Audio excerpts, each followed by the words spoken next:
이성수의 블랙박스입니다. 자, 앞서 언급드린 대로 오늘 블랙박스에서는 유사투자자문업체 개혁 이 부분에 대해서 이야기 드리도록 하겠습니다.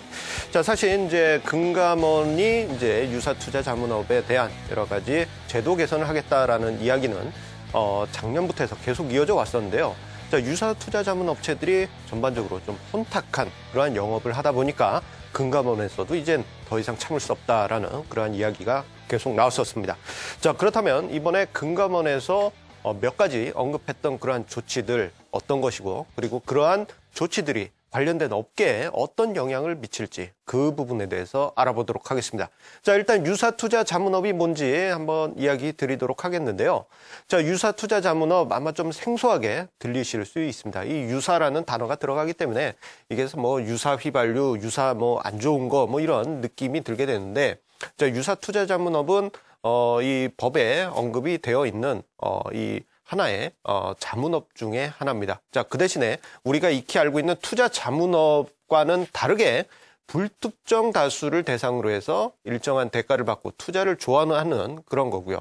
그리고 이 유사투자자문업 같은 경우에는 규제가 여러 가지 있긴 있습니다. 뭐 신고를 해야 된다라든가 또는 뭘 하지 마라. 뭐 이러한 부분이 여러 가지가 있긴 한데, 자, 지금 이게 좀 문제가 좀 많이 있습니다. 이 유사투자자문업체들이 사실 이제 투자자문업하고 구분이 되어 있습니다. 투자자문업은 1대1 상담을 하는 거고, 유사투자자문업은 1대 다에게, 불특정 다수에게 그렇게 영업을 하는 건데, 자, 이 투자자문 행위까지 하는 경우도 왕왕 있어 왔었죠.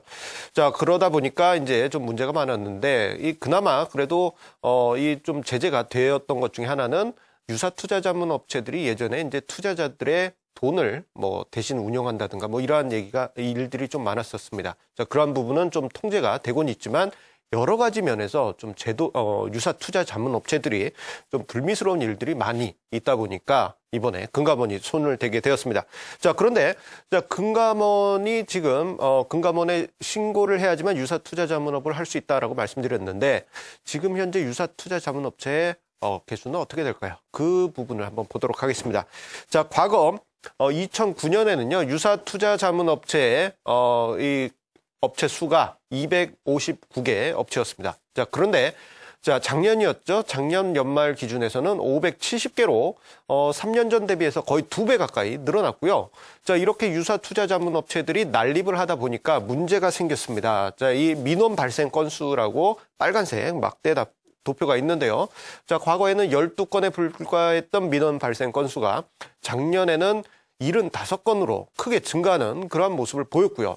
자, 그러다 보니까 금감원 입장에서는 골치가 아프겠죠. 한 해에 저렇게 이제 민원이 들어오다 보니까 뭔가 개혁을 해야 되겠다. 그러한 이야기는 계속 돌았습니다. 그리고 몇몇 일부 유사투자자문업체 같은 경우에는 문제가 좀 많았는데요. 대표적으로 올해 초에 있었던 그 모 증권방송, W증권방송에서의 전문가 몇몇이 주가 조작 혐의로 끌려 들어갔었던 그러한 이야기, 기억이 나실 겁니다. 공중파에서도 크게 다뤘었고, 그리고 여러 언론 매체에서도 크게 다뤘던 그 주가 조작 사태였는데, 몇몇 일부 유사투자 자문업자들, 그 전문가들도 유사투자 자문업에 들어갑니다. 그런 사람들의 그 정말 불미스러운 그러한 일 때문에 개혁에 대한 이야기가 계속 회자됐습니다. 자, 그리고요, 이 소비자 입장에서, 고객 입장에서 문제되는 것 중에 하나가 허위 광고가 좀 많았다라는 것이죠. 자, 이 유사투자 자문업체들 좀 제도적인 통제가 좀 적다 보니까 광고가 매우 자극적이었는데요. 뭐 대표적으로 예를 들자면요, 금감원에서 언급했던 예 중에 하나는 뭐 주식 투자로 100억을 벌은 뭐 이러한 얘기, 그리고 뭐 목표 수익률 400%를 꼭 보장하겠습니다. 뭐 이러한 얘기가 있습니다. 뭐 이 정도는 정말 양반이라고 볼 수 있겠고요. 그 유사투자자문업체 중에 몇몇 정말 그 심한 업체들 같은 경우에는 수익률 뭐 1년에 4000% 보장 이라든가 또는 100억대 자산가가 개인 투자자를 도와준다든가 뭐 여러 가지 자극적인 광고가 많다 보니까 금감원에서 이 부분에 대해서 제재를 해야 되겠다라고 생각했고, 그리고 작년 같은 경우에는 정치 관련된 테마주들이 계속 언급이 되다 보니까 이게 사실 이제 유사투자자문업체에서 정보들이 많이 나왔거든요. 그러다 보니까 이 근거 없는 대선 테마주에 대한 손실이 늘어났던 개인 투자자의 민원, 그러한 부분이 계속 이어졌고, 그리고 부도난 회사에 대해서도 추천을 하는 그러한 행위가 있다 보니까 자, 이 금감원에서도 이제 더 이상 참을 수 없게 된 겁니다. 그래서 자, 몇 가지 방안을 금감원에서 제시를 했는데요. 아직까지는 완전히 법안으로 통과된 것은 아닙니다만 조만간에 진행이 될 가능성이 매우 높겠다라고 볼 수 있겠습니다. 이 부분은 유사 투자 자문 업체들 입장에서는 좀 민감한 그러한 내용이라고 볼 수 있겠는데요. 자, 첫 번째로 유사 투자 자문업을 폐지할 가능성이 지금 매우 높습니다. 작년 여름에 거래소에서 공청회가 있었습니다. 그때 당시 이제 제기만 되었었던 건데 이게 실질적으로 이제 점점 구체화되는 것으로 보여지는데요. 자, 500여 개가 넘는 유사 투자 자문 업체들 중에 유사 투자 자문 업체들은 자본금 1억 원으로 해서 투자 자문업의 범주 안에 들어와라. 이렇게 제도권으로 만들려고 하는데 실질적으로 자본금 1억 원을 가진 유사 투자 자문 업체는 별로 없습니다. 자, 이러한 부분 우리가 심각하게 볼 수 있겠고요. 그리고 지금 현재 일정 규모 이상의 유사 투자 자문업자 같은 경우에는 일단은 수익률 보장 등과 같은 좀 근거 없는 투자 권유 행위를 하지 마라. 이러한 이야기도 지금 나오고 있습니다. 그 외에 이제 우리가 그 전문가분들 사이버 애널리스트라고 하죠. 이제 자격 심사를 강화하겠다. 그러한 지금 안도 올라와 있는데요. 자, 금융투자 회사에서 일했던 그러한 경력이나 또는 투자대회 입상 경력, 그리고 금융 관련 자격증을 보유해야지만 전문가로서 활동할 수 있게 그렇게 자격을 부여하겠다라는 그런 구체적인 이야기도 나왔습니다. 자, 그리고 그 외에도 앞서 언급드렸던 투자자를 현혹시키는 그러한 광고도 단속을 하겠다라는 그러한 의지를 표명을 했는데요.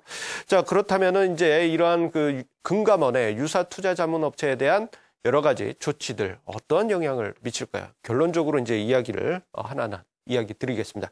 자, 지금 현재 수백 개에 달하는 유사 투자 자문 업체에 구조조정이 있을 가능성이 크겠다라고 볼 수 있겠고요.